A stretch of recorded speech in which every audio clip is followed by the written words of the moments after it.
with pets. Today I'm going to show you how we train, or how I train, two horses at the same time to stand still for their grooming. So we have Oliver here, who we do not have tied because he's your typical chestnut, hot-headed thoroughbred. And if we try to tie him tight, he'll certainly throw his head up a little bit like Sugar's doing here and likely cause a big problem. So he's entirely too dangerous for us to do that with, so we don't tie him up. We just have somebody stand with him while he's getting tacked up to keep him quiet. Sugar, as you guys know, we've had here less than a year, so it's kind of cute. Oliver's over there sniffing the saddle, making sure he approves of the saddle before it goes on. And I'm going to just give him a little reward for that. That was nice. Good boy. Plus, then we put the saddle on, and he's getting everything ready. And so he got a little bit kind of nutty there. So instead of giving him any brain, I'm just going to pet it and tell him, you do so good. Watch your nose. You get tangled up. There.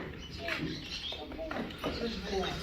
Okay, now Sugar over here, I wasn't watching what she was doing the whole time, but she looks to me like she's being a pretty good girl, so I think we better tell her she's being a good girl. So what I'm going to do is I'll make sure always that when we reward our horses, we reward them down low. Good girl. What that does is that encourages them to think about rest and digest, right? So then their brain is not going 100 million miles an hour. What's going on in here? And I should be scared of that. And oh, the person. Oh, the donkey. And all that kind of stuff. When their head is down, it's actually scientifically almost impossible, not quite, but almost, for them to be thinking about anything except being relaxed, having their head down. They don't care if there's a predator or a mountain lion about to jump on their back because they've decided that they're in a safe place where they don't have to worry about that kind of thing.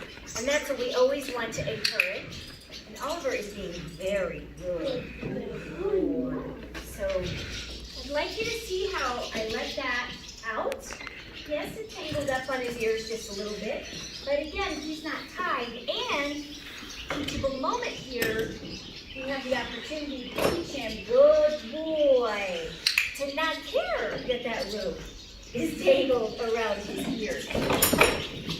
See, that time he didn't like it as much.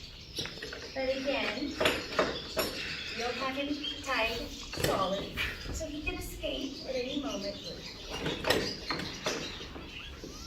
And that's how we're going to do that in order to help teach him to stay here.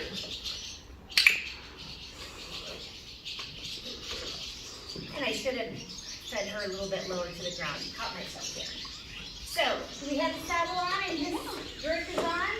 All right. So we got through it. We got through saddling and how to train two horses at the same time to stand still for saddling and grooming.